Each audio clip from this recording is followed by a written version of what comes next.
A man fills many roles in his lifetime: provider, protector, master of the house.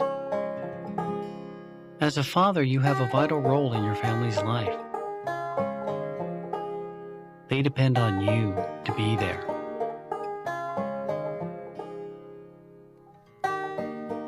We help to make sure you can fulfill that promise because, no matter what they call you, at the end of the day, you know you're just Dad.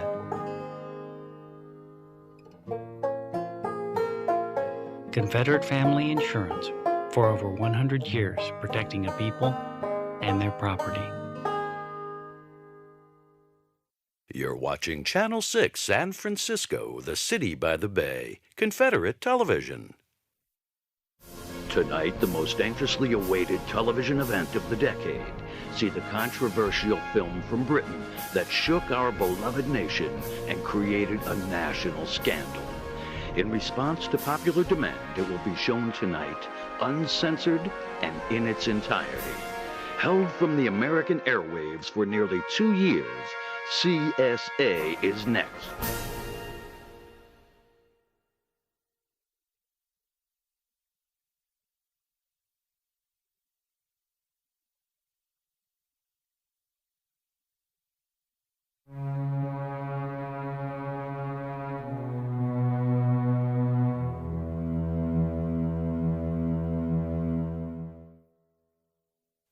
From the very beginning, it was deadly serious.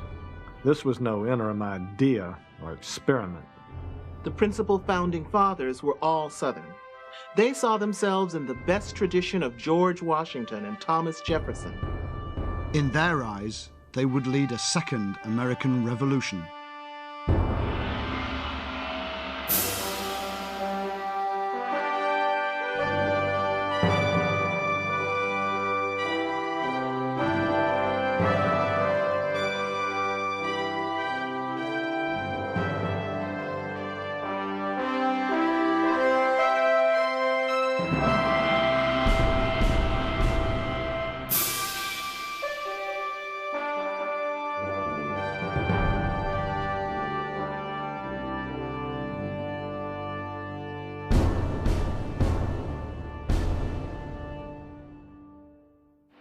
See, Bobby, the richest Americans were concentrated in the South.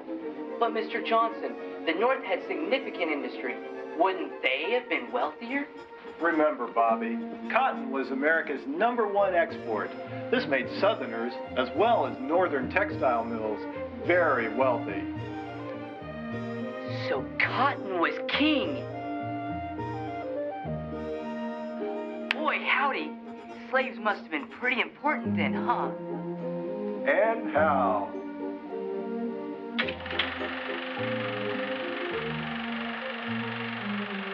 By 1860, a young prime field hand would sell for as much as a luxury car would today. Jeepers. American slaves represented more capital than any other asset in the entire nation.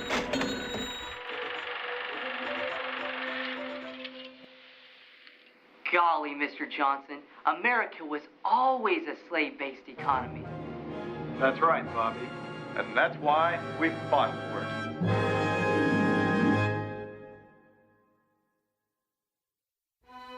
If I could save the Union without freeing any slave, I would do it. And if I could save it by freeing all the slaves, I would do it. What I do about slavery and the colored race, I do because I believe it helps to save the Union.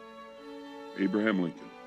By January of 1861, most people in the American South believed the election of Republican President Abraham Lincoln would terminate their ownership of Negroes. A provisional government was formed, and Jefferson Davis of Mississippi was elected president. The new seal of the Confederacy expressed the vision of the young nation.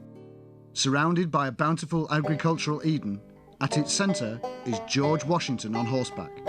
Washington, a Virginian and slaveholder, would become the father of the Confederacy. In very little time, the Confederacy defined itself as an independent, sovereign nation. One man from Virginia remarked, Hellfire. If I'd known it was going to be that easy, I'd cut loose from the Yankee years ago. Meanwhile, the Union victory at Antietam gave President Lincoln the opportunity to make a revolutionary proclamation. I do order and declare that all persons held as slaves within said designated states and parts of states are and henceforward shall be free. The proclamation did not free a single slave. It was purely symbolic and used by Lincoln to frame the war in moral intent. President Davis countered so-called emancipation by sending Judah P. Benjamin to negotiate the military and financial involvement of the foreign powers Britain and France.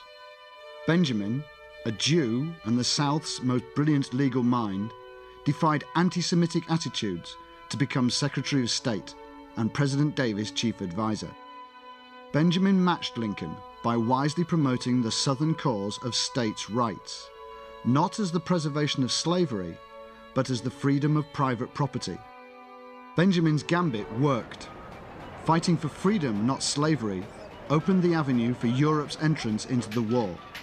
With the assistance of several divisions of British and French troops, Lee's armies at Gettysburg routed the Union forces. When those Federal soldiers saw those French and British troops moving up on line on either side of Lee's flanks, many of them just broke and ran. And in a matter of months, Southern troops took the nation's capital, capturing the White House. But there was no sign of President Lincoln. In a small house outside Washington, D.C., on April the 9th, 1864, General Ulysses S. Grant surrendered to General Robert E. Lee. The bloody conflict had finally ended. It became the primary objective of Confederate forces to locate and arrest the now deposed President Lincoln. Confederate forces were everywhere. A desperate Lincoln turned to Harriet Tubman. Tubman, wanted with a huge bounty on her head, would be the last resort for a president literally running for his life. Tubman's Underground Railroad was a series of way stations that organized the escape of over 200 slaves out of the United States to freedom. But her dearest passenger would require Tubman's most ingenious plan to date. She chose to disguise President Lincoln in blackface and travel with him along one of her many secret slave routes. When Lincoln scoffed at the plan, Tubman, never one to mince words, reminded him of the huge bounty on his head. She said simply, "We're both niggas now, Mr. President." A crack battalion of Confederate troops was dispatched from Detroit to locate and arrest Lincoln and Tubman before they could escape into Canada. Lincoln and Tubman were captured trying to cross Lake St. Clair. President Abraham Lincoln was now a prisoner of the Confederate Army. In 1915, the capture of Lincoln was also dramatized in D.W. Griffith's silent film classic, The Hunt for Dishonest Abe.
Jefferson Davis, on learning of Mr. Lincoln's capture in blackface, termed the arrest symbolic.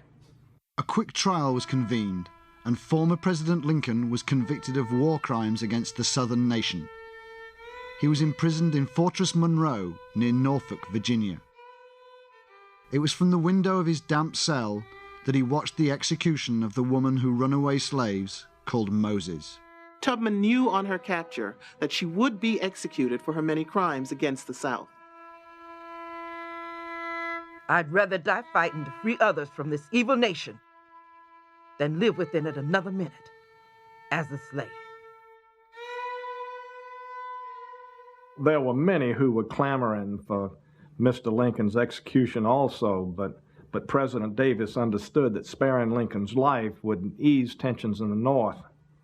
A wise man, he was already looking to the future.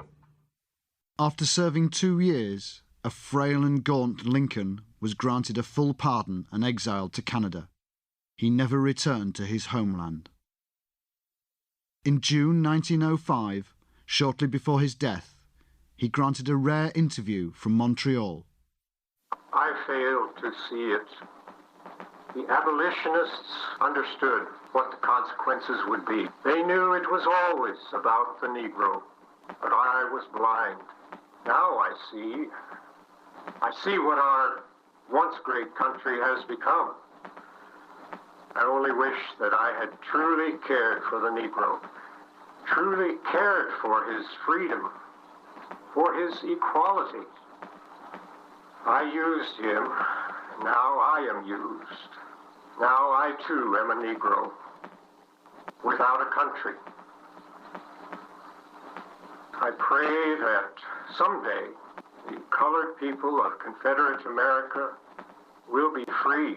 A nation stained with the blood of injustice cannot stand. I only regret that I shall not live to see it fall.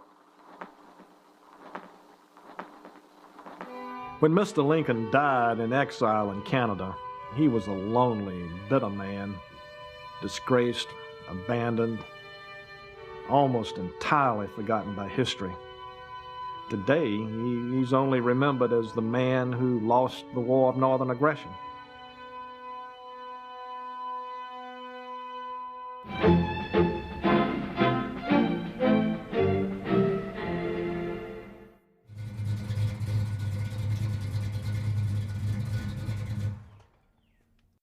I'm so tired of eating dust. I've tried everything and nothing works. Is there anything that can make this car faster? Try some of this, sport. Dude, Cooter! Sambo X15 is specially formulated for the way America drives. It blasts and cleans away those stubborn black deposits that rob your engine of power. It lubricates and protects. Listen to her purr. Thanks, Duke. Don't thank me. Thank Sambo X15.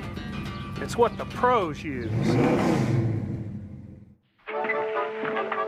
When may I expect dinner, Beulah? Presently, Mr. Harry. Presently. What would the noontime be without the classic Leave It to Beulah? Beulah, who's always in the kitchen, but never seems to know what's cooking. Weekdays at noon.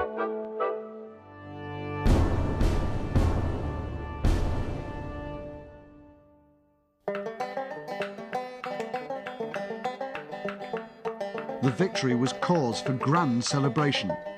Plantations throughout the South were the centre of jubilant parties welcoming back the troops, returning them to a now blessed and triumphant way of life.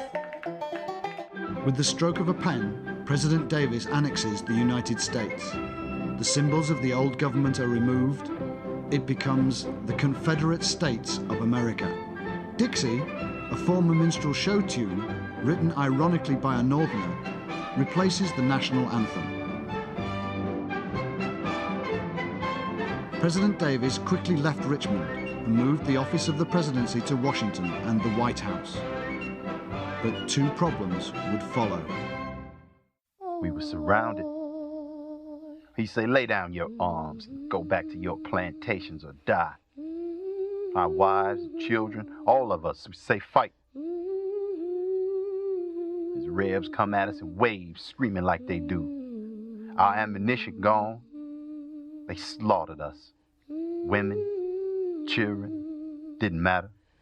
He spared me and my family. He said to me, "My name is Colonel Nathan Bedford Forrest, and your nigger soul shall live to testify our superiority."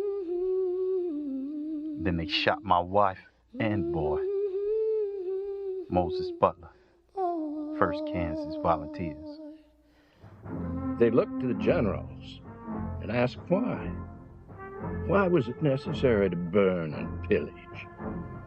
Now they remember the once beautiful New York City, the historic Boston, Massachusetts.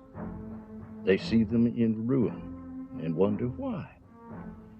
Yet, during the war, those same people demanded, win, conquer, kill the Yankees. Nothing good will ever come of war. War is hell. General Robert E. Lee. The fate of millions of black slaves seemed settled when a surprising call for emancipation arose from an even more surprising source. I again assert that Virginia and the South as a whole would fare better if she could get rid of the Negro population. They will be a cause of serious trouble in our attempt to hold them. Lee would cause a firestorm of debate over what to do with the post-war slaves. A dashing freshman congressman from Virginia would take the floor and establish himself as the leader of the pro-slavery position. It is said that John Ambrose Fauntroy could persuade any colleague from his position or charm any woman from her dress. We have always known that the Honorable General Lee was a secret emancipationist. However, the noble gentleman knows more of military matters than civil affairs. Dear friends, the colored is not ready for freedom. To free him is to make him an orphan. Liberty would be a great curse to the race. Congressman John Ambrose Fauntleroy, 1865. President Davis, however, approached the question from a practical point of view. Davis was having one of his many sleepless nights. He was down in the kitchen with Verena, his wife, when his faithful servant, old Popsy, brought him a cup of hot coffee. And over that cup of coffee, they would alter the course of history. The moment was captured in the 1946 RKO film, The Jefferson Davis Story. The role of Popsy is played by the renowned Shakespearean actor, Sir Frederick Littlefield. Come to bed, Jefferson. You haven't slept all night. How can I sleep, Verena? I must find a way to unite this country. I heard Miss Verena stirring. I knew you were up again. Lord, sir, what am I going to do with you? Jefferson, you've tried so. Don't make yourself ill. Mm-hmm. You sure enough have, sir. You've done all a man can do, sir. I know, but I must find a way to bring the North into our way of life. If I don't, it may spell disaster. Master President, may an old no-count darky like me ask a question, sir? Yes, what is it, Popsy? Well, Master President, I heard folks say back long ago that them northern folks had slaves. Yes, they did, Popsy, years ago. Well, Master, just supposing now, they owned them again, just like in the old days.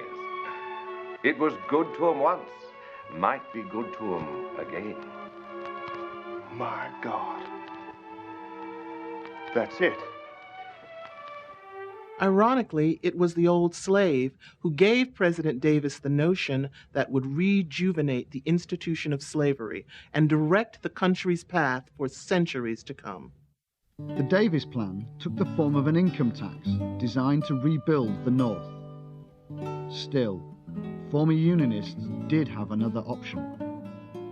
The entire tax, collected only from former Union citizens, could be abated with the purchase of household or industrial slaves. The choice was yours. To manage the plan, Davis selected Congressman John Ambrose Fauntroy. We spoke with the congressman's great-grandson, John Ambrose Fauntroy V, the Democratic nominee for president, at his Washington, D.C. campaign headquarters. Horace, Lindsay? Yeah. Horace's family has been with our family, oh geez, for how many generations now? Since the beginning, sir. Yeah. He's like family to us. Pleasure meeting you, Horace. Great-grandfather, he welcomed the appointment. See, he was a student of human nature, so he easily predicted the choice that the Northerners would make, and, he was humored by the sudden moral confusion of the abolitionists. He called the whole thing a giant garden party for the nation. Stray Negroes, free and slave, children, the elderly, or anyone with dark skin who could not prove Caucasian ancestry were arrested and placed in cattle pens in most major northern cities. Former Southern owners travelled for hundreds of miles to sort through the thousands of black faces and claim their escaped property. Most perplexed about their fate under the plan were those of mixed racial background. A small number of so-called mulatto slave owners existed in South Carolina and other southern states. Formerly called freemen of color, under the Davis Plan, the one-drop statute constituted their inclusion to the breed. Mixed-race slaveholders were sold right along with their full-blooded slaves. As one slave put it, light, bright, damn show ain't white. Abolitionists rallied to combat the Davis Plan. Walt Whitman penned this protest in the Brooklyn Eagle. Slavery is a good thing to the rich, the one out of thousands, but it is destructive to the dignity and independence of all who work and to labor itself. But Fauntroy countered. We are immigrants from different countries, different backgrounds, different languages. Only one tie holds us all together, our white ancestry. This slavery is afforded not just for the rich, but for every man, according to his color. I wish to God every head of a family in this great land had one slave to take the drudgery and menial service off the family. Northerners began to appreciate what Southerners had always known. It's good to be the master. A secret meeting was held in the home of Susan B. Anthony to respond to the success of the Davis Plan. There, William Lloyd Garrison read his now famous letter, Why We Must Leave. We are living under a brutal slave oligarchy that now threatens to starve us if we do not do their evil bidding. Will I make a compact with the slaveholder, the man who plunders, cradles, scourges women with the lash till the soil is red with blood? Never, my dear friends. Simply, we must leave. About 20,000 whites, mostly Northerners, followed Garrison across the border to Canada. Among the notable expatriates were Harriet Beecher Stowe, Henry David Thoreau, Mark Twain, Ralph Waldo Emerson, and the outspoken Wendell Phillips. It does not surprise me that the North has taken to this monstrous plan. There were always just a few true abolitionists, for if the North were ever against slavery, it would not have lasted these many years. Another to leave was the suffragette Susan B. Anthony. Anthony would lead a women's movement in Canada, gaining the vote for women in 1912. One particular incident that really got the attention of the country was the matter of Cassie Brown in 1875. Cassie was a slave woman who brutally murdered the 3 white children in her charge and escaped, and she was never captured. It hurts me to my soul that I took them children's lives. I love them children, I swear I did. I had me 3 children once ago. They was took off and sold from me. Them white babies wasn't my children. and I wasn't a mama. No woman can be mama who ain't free. Cassie Brown, 1875. For the first time, people began to wonder, could they trust their black mammy? Slave owners, left befuddled at the behavior of their beloved slaves, turned to Dr. Samuel A. Cartwright of the University of Louisiana, a highly respected and widely published member of the American Medical Association. Cartwright, considered an expert on Negro diseases and peculiarities, had made a major breakthrough with his discovery of drapetomania.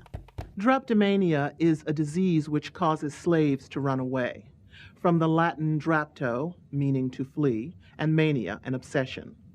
Thus, Dr. Cartwright believed drapetomania to be the root cause of all runaways. Amazingly, his research would influence an entire generation of medical thought. A slave is like a child and should be treated with care. However, when a slave becomes sulky or dissatisfied, then I prescribe whipping the devil out.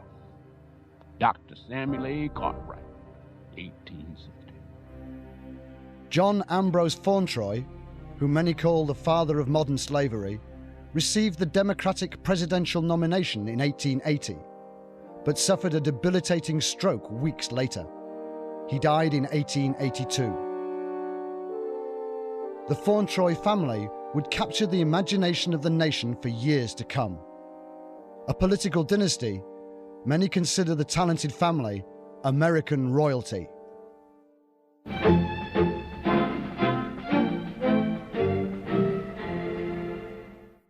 I wanted a career working firsthand with doctors in a professional setting that didn't take 4 long years. I wanted to help all God's creatures, great and small, but my grades just weren't high enough for medical school. But now, I'm on the fast track to success. Train for a new and exciting career at CI, the Cartwright Institute for the Study of Freedom Illnesses. In just months, not years, CI can train you for a rewarding career as an overseer, paddy roller, servant monitor, breeder, or get an associate's degree in e-slave accounting. Perform medical experiments, learn the nature of freedom diseases. You'll be proud working firsthand with doctors, tackling the challenges of Negro peculiarities. Become that person you always knew you could be. Call CI today. Classes are forming, so call right now. Run, boy, run, boy, the battery will get you. Run, boy, run, no someone's play. What you gonna do? What you gonna do? What you gonna do when we find you? What you gonna do? What you gonna do? What you gonna do when we find you? Run, boy, run, no the battery will get you. Run, boy, run, no you gotta get away. Run, boy, run, no the battery will get you. Run, boy, run, no someone's play. What you gonna do? What you gonna do? What you gonna do when we find you? What you gonna do? What you gonna do? What you gonna do when we find you? Run away. Runaway tonight at 10:30.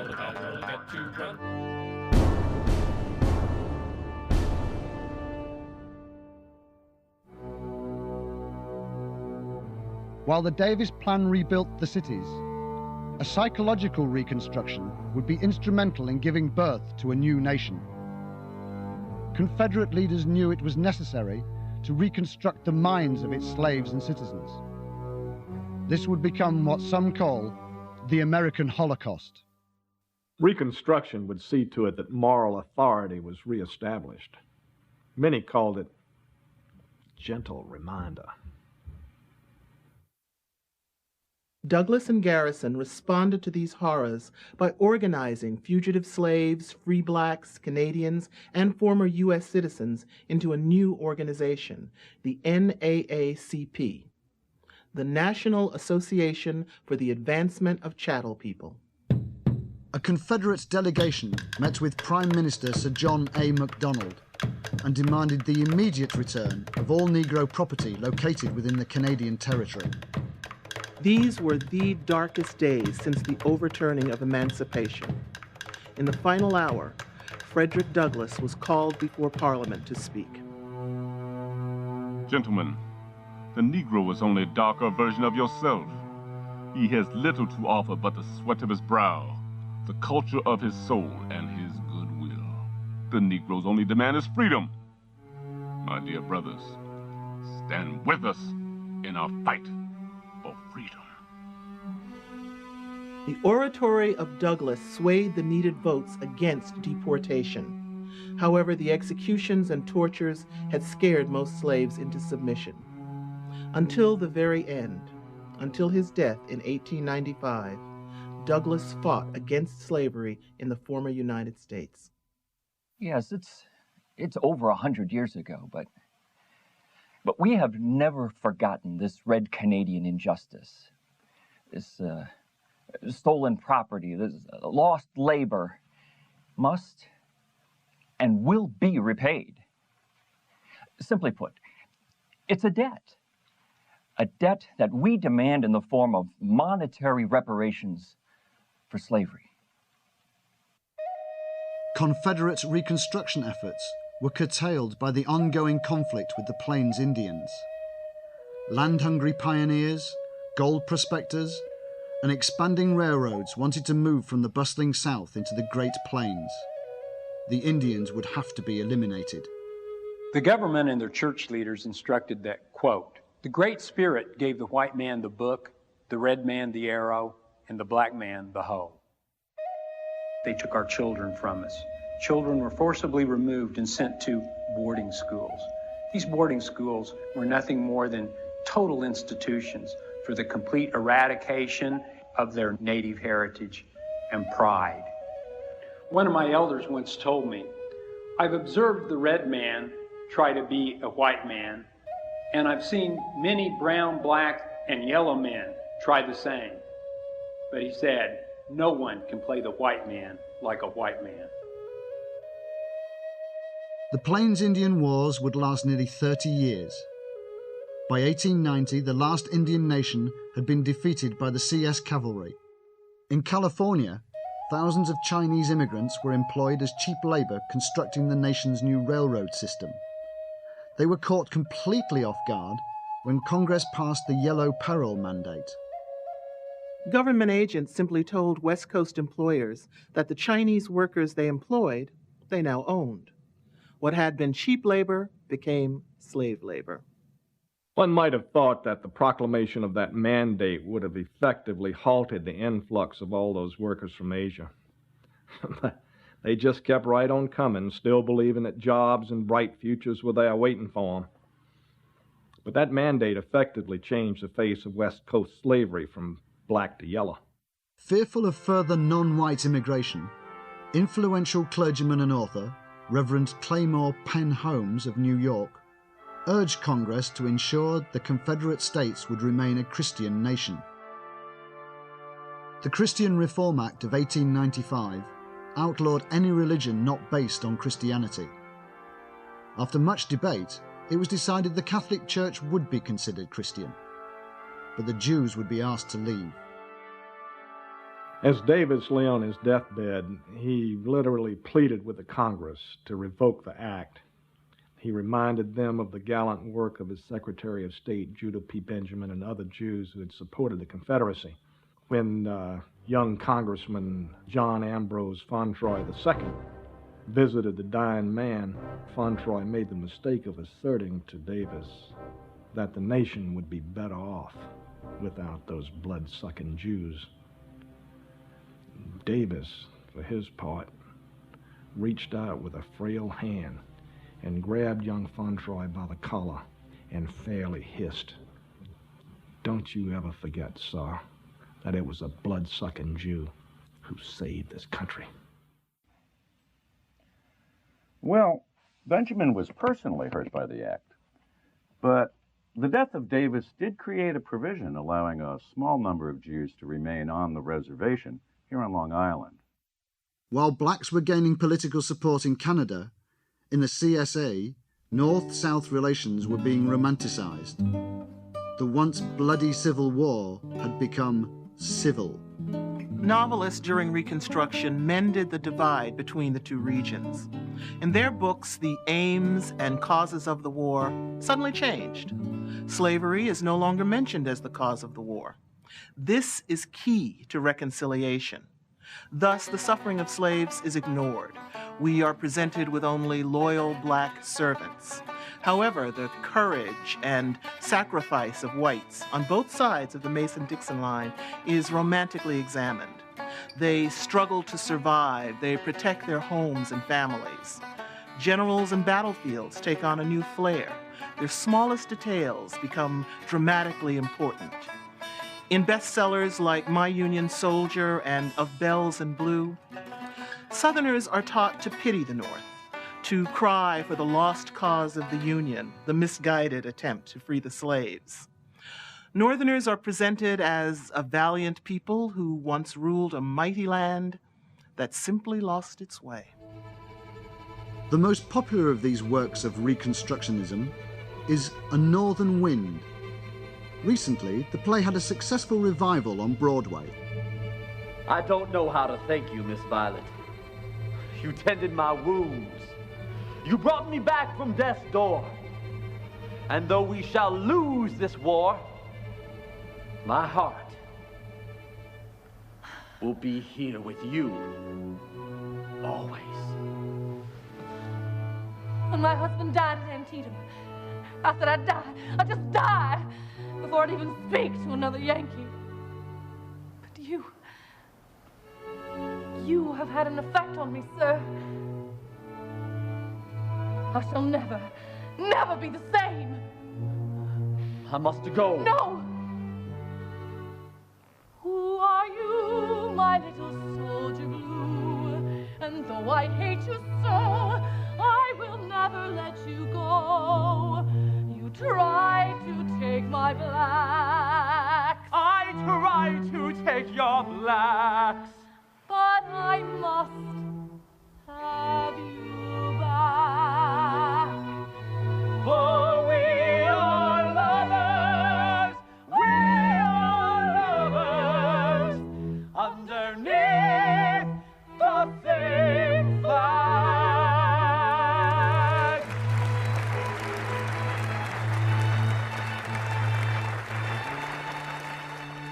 With Reconstruction complete, the CSA, inspired by the empires of Britain and France, were anxious to embark on a journey to become the most powerful empire in the world.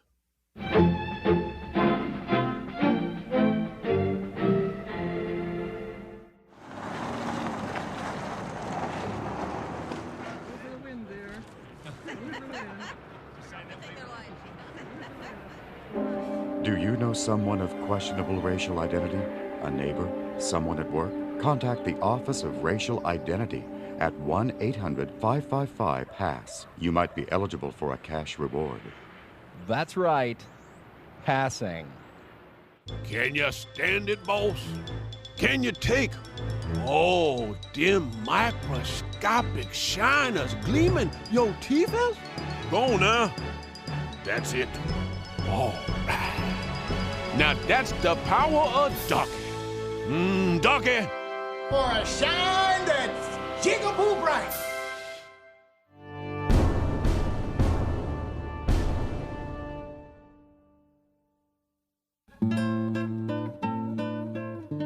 In the summer of 1900, Confederate framers act on their vision of a lush, productive superstate. They would civilize the savage regions of the Southern Hemisphere. Well, it was called a splendid little war, but it really became the first opportunity to test North-South unity against a foreigner, non-American, and a foe of color, the Spanish. The war was a rousing, unifying success. With decisive victories against the Spanish in Cuba and in the Caribbean, the expansion continued into Mexico. These Latin American countries, as Confederate satellites, were organized along grand antebellum lines with marvelous slave-based plantation economies. Of course, only white people could hold Negro slaves. But in Mexico, the Mexicans themselves were never subjected to slavery as such. There, they had a system that was implemented called a part, which separated the Mexican people from the white Americans who now rule the country. This system of apartness effectively created two worlds, one white and the other Mexican, separate and unequal. The system did have the advantage of allowing the Mexicans the convenience of knowing their place and staying in it. Los Estados Confederados utilizaron las divisiones raciales y económicas de Sudamérica para crearse aliados militares. En competencia con los británicos y franceses, utilizaron a dictadores corruptos para derrocar a varios líderes elegidos democráticamente. Así, por ejemplo, Brasil atacó a la Argentina, Chile se enfrentó a Bolivia y así sucesivamente. Podríamos decir que era una estrategia simplemente de dividir y conquistar. Confederate leadership saw the conquest of South America as its prize piece. Conquering a huge landmass would make it a true empire. Bueno, mis padres huyeron de Sudamérica cuando yo era muy joven. Pero, sin embargo, tengo un recuerdo muy vívido de esa época, sobre todo por la comida. Porque ellos creían en conquistar la mente, pero también el estómago. Así que muy pronto la dieta latinoamericana fue cambiando. Por ejemplo, para el desayuno nos daban grits y sausage, que es como salchicha. Para la comida era ham hocks y collard greens. Y para el almuerzo un sándwich de pata de cerdo que llamaban pickled pig foot. Me acuerdo que una vez el rector de mi colegio me obligó a comer chitlings. Creí que me iba a morir. The critical mistake Confederate leaders made was in underestimating the will of the South American people to remain free. Our boys hadn't died in such large numbers since the Civil War. I recall a story of a young boy lying in a hospital having lost both his legs in the jungles of Guatemala. And one day when a general was visiting the wounded, he stopped by the boy's bed, and the young man, disillusioned that he was, rather plaintively looked up at the general and said, "Why? Why, General?" And the general looked at the young man and said, "Son, it's because we are Americans." The high personal cost of the expansion was the subject of the 1940 award-winning film The Dark Jungle. Have you heard? It's on the table, Sergeant.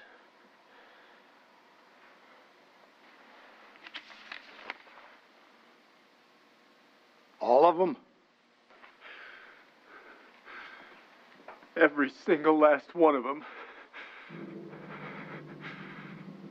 Good Lord.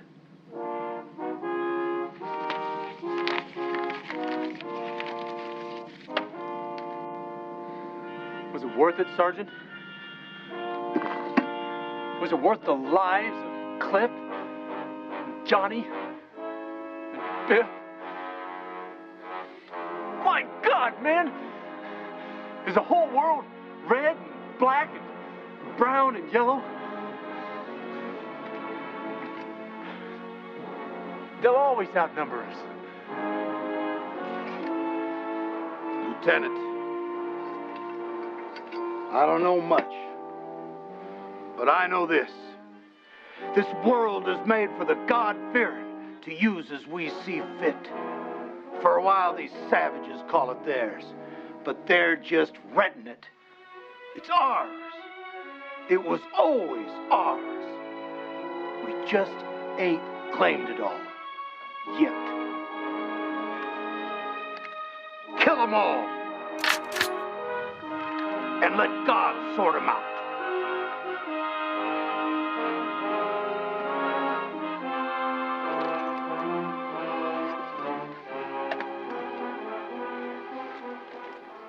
The costly victory in South America instilled an even deeper belief in manifest destiny.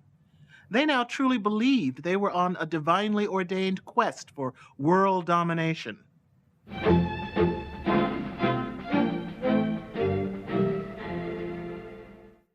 honey, I just saw your slave running off down the street. Hurry, call the police. No problem. No problem? Well, aren't you afraid he'll get away? Heavens, no. Not with The shackle. Introducing the shackle, the revolutionary new way of servant monitoring. Just place the shackle around his or her wrist, and when your property strays from your designated area, in minutes the authorities have your chattel in custody. The secret? Inside the shackle is a space-age computer monitoring chip, allowing the police to track your slippery buck on radar. In no time, he's back home in his cabin. Made of lightweight aluminum alloys, the shackle won't weight your uncle down like old-fashioned chains. And it's tough. The shackle will stand up to the most strenuous of escape attempts. It's unbreakable. It comes in a variety of sizes, perfect for children, and at the low, low price of $49.95. Why wait? Step into the 21st century. Get the shackle. Aren't you going to stay for coffee? Can't. Gotta get the shackle. Have your credit card ready or send $49.95 check or money order to the shackle. The shackle keeps them in line every time. Operators are standing by. Down home. At the Coon Chicken Inn, we aim to please. The best 100% mammy-made family-style meals. You can taste the love. I like the white meats. I'm a breast man. We just love it here. You'll just keep hollering, gal, fetch me some more. Look for that wide-mouthed coon near you. Coon Chicken Inn.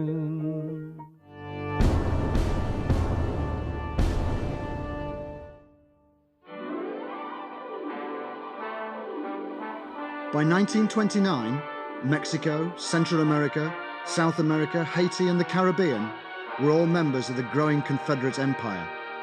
However, the quick expansion would cost even more. The Wall Street crash would devastate the financial community. People lost entire fortunes overnight. The nation retreated into isolationism in an attempt to solve its domestic woes.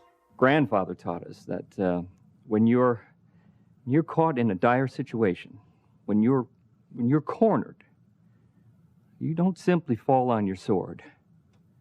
You find a way. He found a way.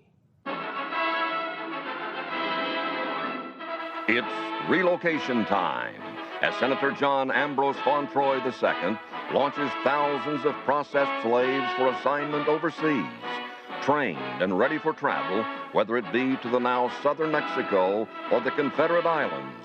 These darkies are anxious to get to work. They know their place and have their minds right. Yowza, boss. Bon voyage to all those happy mammies and uncles. Good luck. The CSA acted as middleman in the new slave trade, capturing and training slaves for export. Some slaves were chosen domestically, from the poor of their own country, but traditional African slaves were always preferred. The selling of the American way elevated the CSA out of the Depression. This was made possible through the cooperation of African leaders.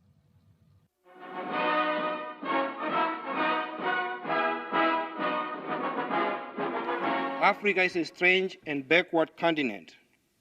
The world must understand that captivity is good for the African. He's better off with you than with us. We only secure and trade the inferior tribes, only those with whom we have long-standing conflicts. Of course, we have conflicts with most tribes. But for our cooperation, America allows us to govern our people. They leave us alone. They believe in democracy, and so do we. Critics often wonder how Africans involved in the trade can market other black people. They say, you should stick together.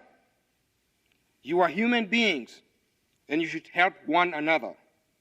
To this, I simply must say no. Capitalism is no respecter of persons. There's simply too much to be gained. A good chief, like a good congressman, senator, or president, always puts the prosperity of his people first. In Europe, the rise of Nazi Germany was of little concern to the Confederate States and its isolationist foreign policy. Many Confederate leaders visited Germany and attended the mass Nazi rallies. Congress officially supported Germany's new Aryan racial policies, calling them biologically correct. Hitler returned the visit in the spring of 1935, touring the boroughs of New York City. Although protested by Jewish Americans, the trip was a resounding success. In Washington, Hitler proposed that America join with him in a final solution to the problem of inferior races. Hitler's plan was to exterminate the Jews of Europe and create a pure Aryan continent. Secretary of State John Ambrose Fauntroy III responded by suggesting that Germany not exterminate Jewish citizens, but instead use them as a productive slave labour force. Taking Hitler on a tour of American slave labour plantations and factories, Fauntroy and Hitler discussed the possibilities. No agreement was reached, but Secretary Fauntroy made it clear the CS felt it immoral to waste human livestock, but promised not to intervene in any military conflict Germany had with its neighbours. America did have a new enemy. Japan had become expansionist, assembling a large military force. For the CSA, they posed a threat to the entire Pacific region.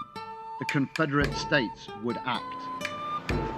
On the morning of December the 7th, 1941, America struck Japan in a devastating surprise attack. The airbase on the Kuril Islands, the Japanese naval fleet anchored in Tokyo Bay, and the former capital of Kyoto were all heavily damaged by Confederate bombers. The war with Japan had begun. Because the Japanese people were small in physical stature and non-white, Confederate leaders dismissed them as weak. Once again, they underestimated the will of a foreign power. They would find out just how weak they were. So many men were dying in the war that Confederate leaders turned to their slaves for assistance. The first to volunteer were West Coast enslaved Japanese, anxious to prove their loyalty and perhaps gain their freedom. However, Congress decided they were sneaky and could not be trusted. They were banned from service. A regiment of slaves, the 129th Fighting Bucks, were leased by their owners to the Confederate Armed Forces to serve in combat. The slaves were promised their freedom if they would fight. The men of the 129th fought with distinction and courage. They were given the most dangerous missions, and casualties were very high. But they earned the respect of their Confederate officers. Even after suffering such tremendous losses, the Japanese forces still would just not surrender. And then, by the grace of God, we developed a weapon that would put the entire foreign world of colors in their place. The war was over, and it was a time for immense celebration. However, after the war, the 129th Fighting Bucks were returned to their masters for enslavement. No explanation was given.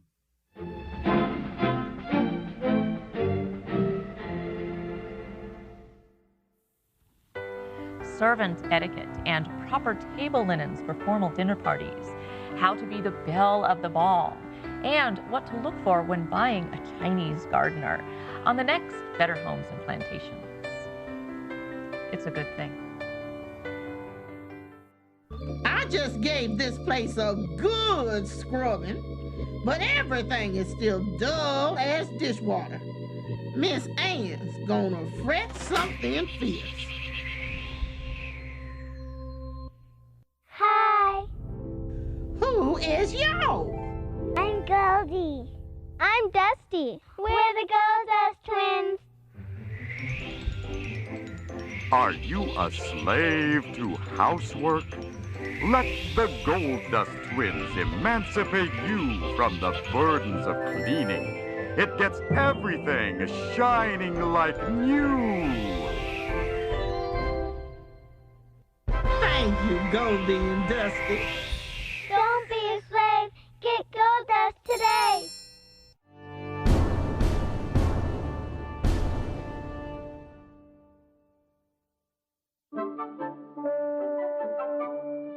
In 1950, the Confederate States were enjoying a period of domestic tranquility. Antebellum values were at the core of this peace. Slaves had been beaten into submission. The future was rich with promise. Then it happened. The Canadian-based John Brown Underground, or the JBU, a splinter group of the NAACP, waged what they called a war against slavery. While the NAACP practiced non-violence, the JBU employed any means necessary. The JBU were terrorists, pure and simple, bent on the destruction of the nation of the Confederacy. What is terrorism to one is patriotism to another. The CSA sent Ambassador Hamish Bond to visit Canadian Prime Minister Louis S. Saint Laurent of the Liberal Party. Bond demanded the extradition of all members of the JBU. Prime Minister Saint Laurent refused. Canadian abolitionism had now become the major threat to the Confederate way of life. They just had to be stopped. The Abbey wants to make the world a race of mulattoes, half mule, half horse. Remain pure, friends. Beware of the abolitionist propaganda. Beware of the abolitionist saboteurs. Keep your eyes open. Your neighbor could be an Abbey.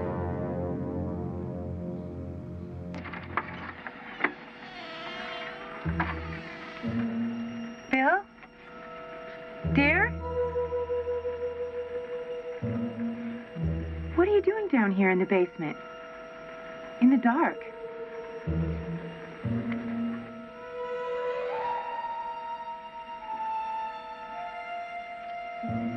You're not the same anymore. I don't know you, honey. You're so cold and distant. Do you still love me? That's not it. Then are you sick, dear? Do we need to see a doctor? I don't know what to do. Talk to me. What is there to say?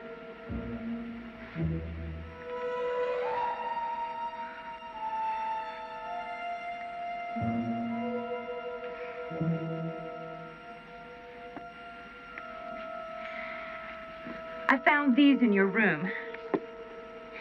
The Confessions of Nat Turner. The Life and Times of Frederick Douglass. Uncle Tom's Cabin. What are you doing with these?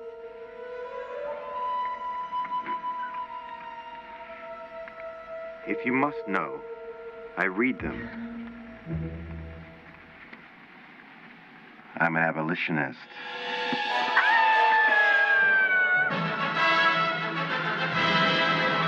To safeguard against Red's Canadian aggression, the CSA constructed a wall spanning the entire length of the Canadian border. Called the Cotton Curtain, it is fortified and impregnable.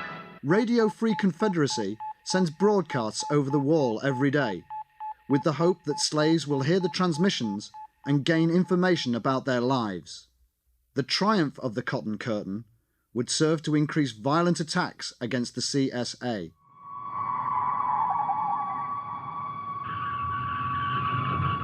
Yeah, I was 7 years old when Dad was assassinated, and well, the president, he launched airstrikes against Canada, but I have to be honest with you, it doesn't really ease the pain in losing a father.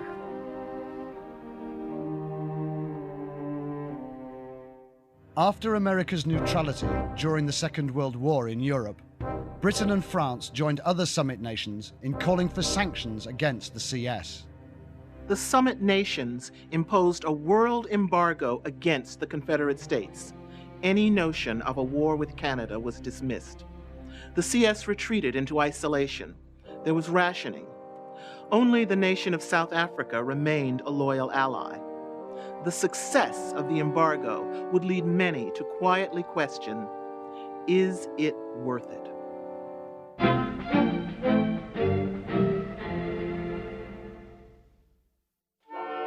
Fall out here means more than corralling a young buck. It's a time of crisp, clean morning air, and the sound, thundering stampede. It's a time when horses come down from the high pasture, and a man prepares for another tough winter. It's time for a nigger hair, an American cigarette.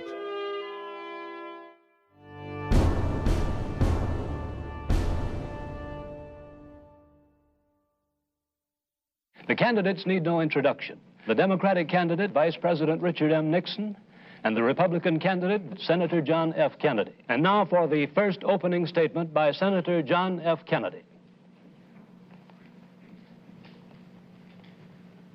In the election of 1960, and with the world around us, the question is whether the world will exist, half slave or half free, whether it will move in the direction of freedom, in the direction of the road that we are taking, or whether it will move in the direction of slavery. If we do well here, if we meet our obligations, if we're moving ahead, then I think freedom will be secure around the world.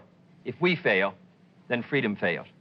It was what many had predicted of an Irish Catholic and a Northerner to boot. Critics had called Kennedy a black Republican, obviously bringing up the image of Abraham Lincoln and the abolitionists of the past. Slaves knew Kennedy was sympathetic to their plight. He could not directly come out and advocate its end, but everyone knew that if the opportunity arose, Kennedy would emancipate. It was 1960. President-elect Kennedy, the youngest leader in American history, and the first president from the North since the War of Northern Aggression, would dramatically alter the direction of the country. What Kennedy termed a new frontier. Polls indicated that only 29% of the population now favored slavery, the lowest figures ever. Kennedy, young, intelligent, and too clever by half, symbolized this. He had skillfully managed to put a handsome face on emancipation. However, Kennedy, distracted by the Cold War with Canada and an expansionist campaign in Southeast Asia, had little time to address the revolutionary social changes at home. Women now demanded an end to the sexual relations between their master husbands and their female slaves. For generations, they had tolerated these unions and the slave children they produced. Fully 50 years after the efforts of Susan B. Anthony, women now wanted control over their lives. We are not frail, simple-minded pets. Right. We are more, much, much more. We demand the right to be women, women with a future, women with the vote. Confederate teenagers were being influenced by the beats of Negro rock and roll blasting across the Cotton Curtain from Canada. Free to express themselves, former slaves enriched Canadian culture.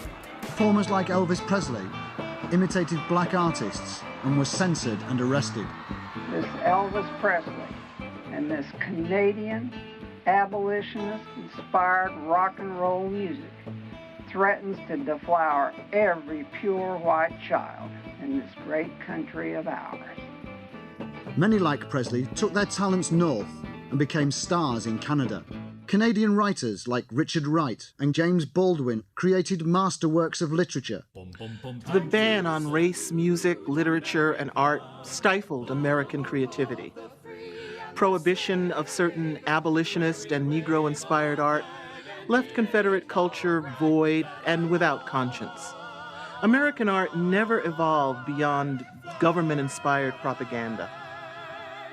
Negroes, afforded equal education, excelled in all areas of Canadian life. In the world of sports, they helped Canada to consistently defeat America in the Olympic Games, winning hundreds of gold medals. After seeing great black athletes in the Olympics, some Confederates pondered the inclusion of slaves in sport. In the first annual CSFL championship game, two all-white teams, the Washington Indians and the New York Niggers, illustrated the call to break the color barrier and emancipate. 100 years ago today, Abraham Lincoln signed the Emancipation Proclamation. He thereby began the process to fulfill finally the promises of the Declaration of Independence. The centuries since have seen the struggle to convert freedom from rhetoric to reality. It has been, in many respects, a somber story, and the task is not finished. Much remains to be done to eradicate the evil of human slavery.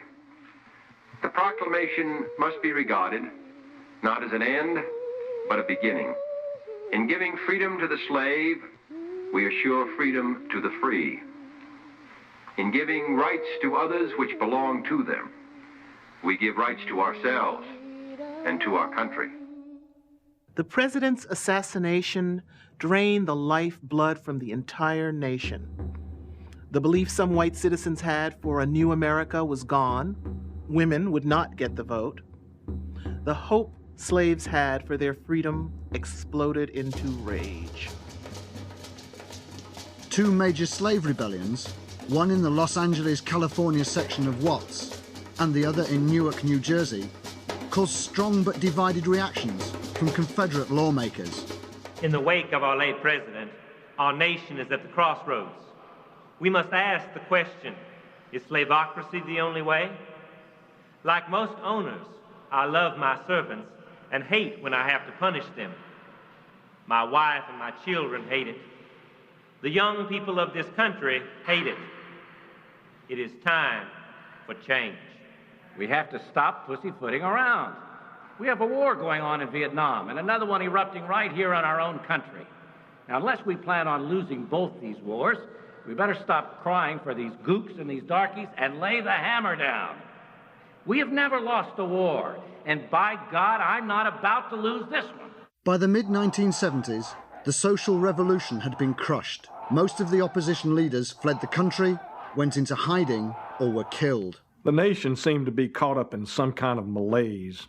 Many feared that we were crumbling from within, and that the best years of the Confederate States of America were behind us.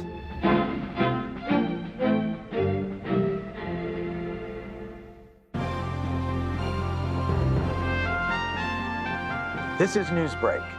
I'm Jeb Boone. Confederate Express, the nation's leading shipper, issued a warning today that house servants are using the service to, in their words, overnight themselves to freedom.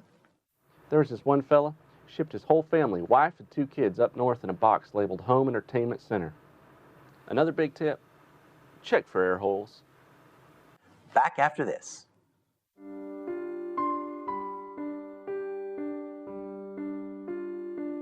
These are the faces of Contrary. With Contrary, one little blue pill gives all-day control.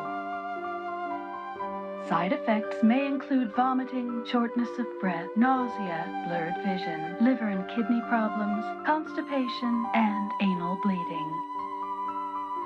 Contrary has been known to cause heart attack in some old uncles. Contrary is not meant for servants who are nursing or about to drop a litter. Ask your veterinarian about Contrary today.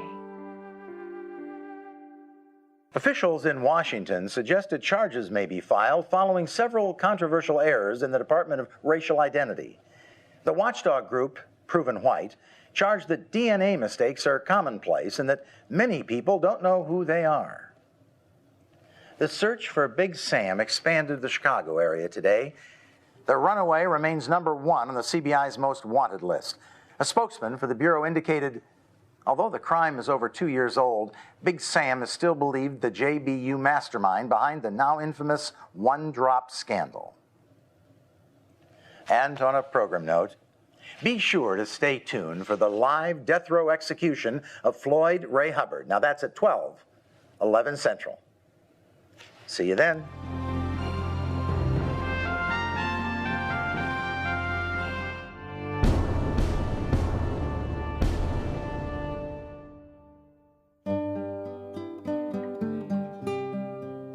After sponsoring the popular Family Values Act, John Ambrose Fauntroy V was selected to head the Commerce Department.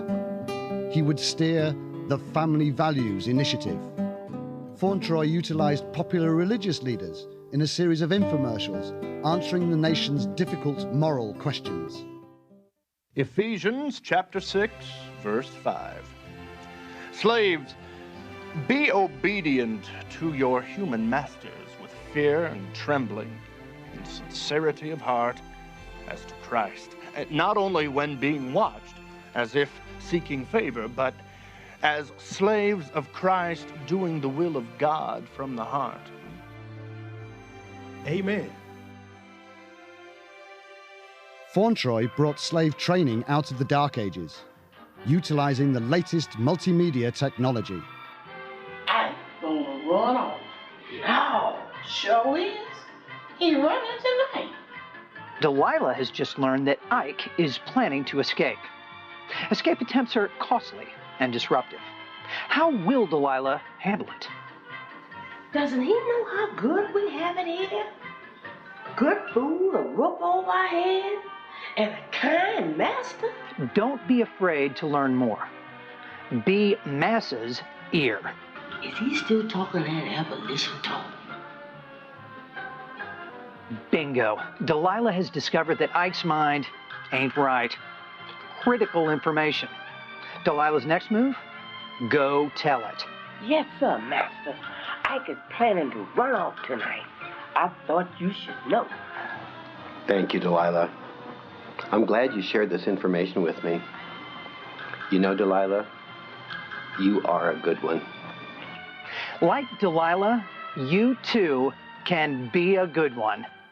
Fauntroy's new agencies were designed to monitor and correct the American fabric. When he stays out all night or gives you a fatherly smack, remember, he's the master of the house. And as such, he will always exercise his will with fairness and truthfulness. I'm here to speak to you about an important medical problem. Are you now, or have you ever been, a homosexual? And we've encouraged Hollywood to create more shows like That's My Boy. You can't help but laugh at Cleophas. Follow the antics of America's favorite jigaboo, Cleophas, as he deals with the challenge of freedom on That's My Boy, weeknights at 6:30. That's just me, boss. That's my boy. Well, look at the Slave Shopping Network. The Slave Shopping Network alone has done wonders to bring back the joys of Negro ownership. Let's talk slaves. For the next hour, I am here with Joyce, and she has brought us some of the most incredible servants to pick from today. That's right, Paula. We have 40 extraordinary Negroes right off the tarmac waiting for you. And I know one of them's just right for you in your home. So let's start with Jupiter and his family. Now, Joyce, you say that Jupiter's a buck for the 90s. That's right, Paula. Versatility is the key with Jupiter. He's the perfect slave for home, office, or industry. He's healthy, adaptable, and reliable.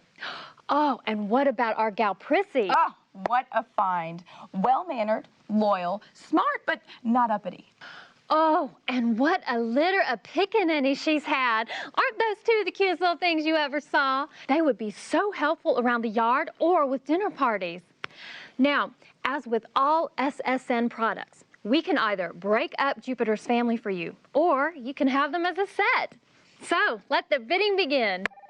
A new generation of young people are excited now about owning Negroes. The buying, trading, and selling of servants on the internet has pumped over $500 million into the economy. But behind pornography, it's the top-selling item on the net. The 80s and the early 90s were more than a nostalgia trip. We'd finally put that tragic decade of self-doubt, the 1960s, behind us. I swear I never had seen so many flags and yellow ribbons as when our boys came home victorious from the Persian Gulf. We'd really whipped those Arabs. We won. That was enough. And once again, we loved ourselves. When this country was the United States of America, slaves built this capital. Today, we preserve it. Reports soon surfaced. Fauntroy would run for the Democratic presidential nomination.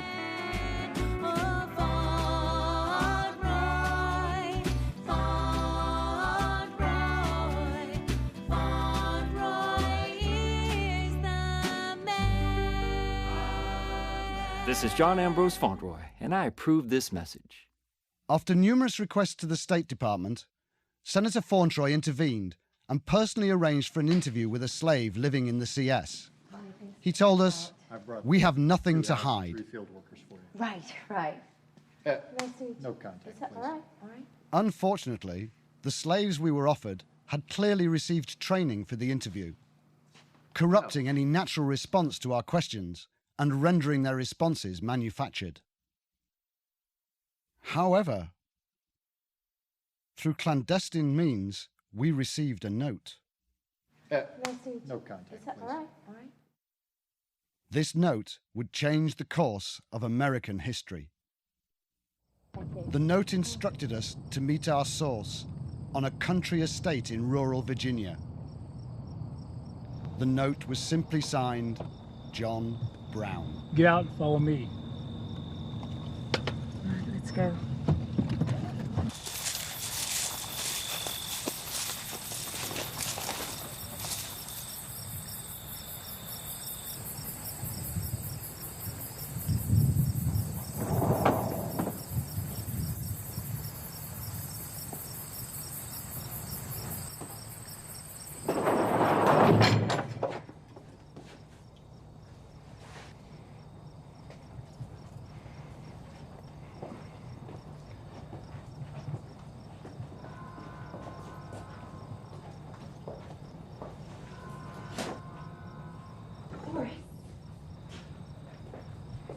Master Fauntleroy gonna kill me sure shooting. But I don't care no more. I got to say this. What do you have to say? Master Fauntleroy, his family, and my family. What? See, a long while back, my great-great-grandmammy and his great-granddaddy, they, you know. I don't understand. Me and Fauntleroy, we kin. Related? How? Fauntleroy's white. Just 'cause he look white don't mean he all white. See, years ago when all this started, they took the light ones into the Fauntleroy family and made them white. Us dark ones got cast off, left for niggas. He got the jungle blood. Believe me, he got the jungle blood in him, and he know it too.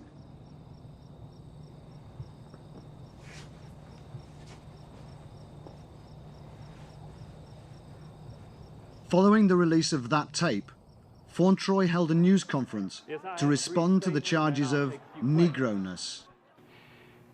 These accusations leveled against me by a slave, no less, are false.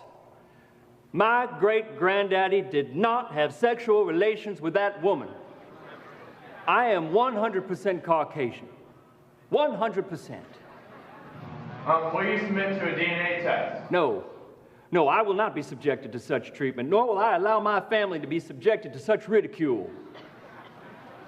You believe the Republican Party arranged for the slave to make these allegations? Certainly. Now look, this doc is obviously being used in an attempt to derail my campaign. Now, let me just say this.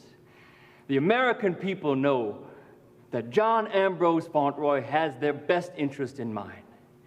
They know me. They know my family. These dirty tricks will not stop our message. We will win in November. Rumors are circulating that you may be called before the House Committee on Racial Identity. If subpoenaed, will you appear? I'll just cross that bridge when I come to it. Thank you. The racial allegation against Fauntleroy would cost him the election in November. On December the 12th, the body of John Ambrose Fauntleroy V was found in the grounds of his suburban Virginia estate.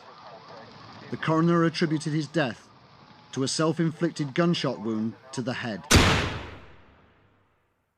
DNA test results, ordered by the House Committee on Racial Identity, were released days later. The results proved negative. I only wish that our dear family friend, Chancellor Hitler, had lived to see how he empowered his country. Imagine an America where everyone has the same deep, abiding pride of Aryan birth. I want to reclaim that heritage.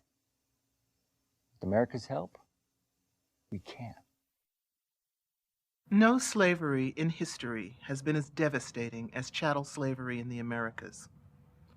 Nowhere else were slaves taught that they were not part of the human family. This has wounded the African as nothing else could. It still haunts slaves and former slaves today. It's important to remember that our fond attachment to slavery is not an economic necessity. In fact, it's always been detrimental to the Confederate economy to hold slaves. Yet, slavery, like nothing else, is what defines us, shapes us as a people, as a nation. Owning a slave is a constant reminder of who you are. It strengthens our role and responsibility to be a leader in our homes, in our families, and in our communities, and to provide the leadership as only a white man could hold in the most powerful nation in the world. I pledge allegiance to the flag of the Confederate States of America and to the republic for which it stands, one nation, under God, indivisible, with liberty and justice for all. White people. Amen.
Run, boy, run, no matter what'll get you. Run, boy, run, no, it's almost day. What you gonna do? What you gonna do? What you gonna do when we find you? What you gonna do? What you gonna do? What you gonna do when we find you? Run, boy, run, or the battle will get you. Run, boy, run, or you better get away. Run, boy, run, or the battle will get you. Run, boy, run, it's almost day. What you gonna do? What you gonna do? What you gonna do when we find you? What you gonna do? What you gonna do? What you gonna do when we find you? Run away, get you. Run away, run away, run, boy, run, or the battle will get you. Run, boy, run, it's almost day. Run, boy, run, or the battle will get you. Run, boy, run, or you better get away. Run, boy, run, or the battle will get you. Run, boy, run, no, it's almost day.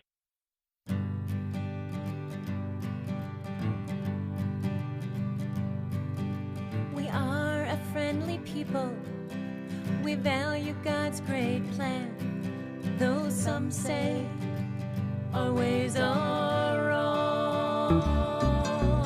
Washington and Davis, they made our empire grand.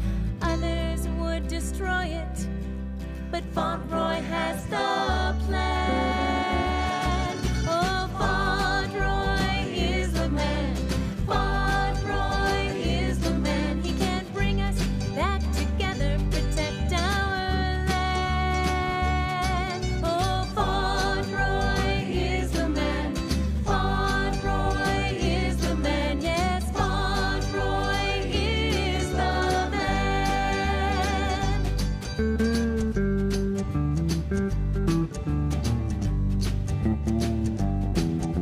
We are a happy people.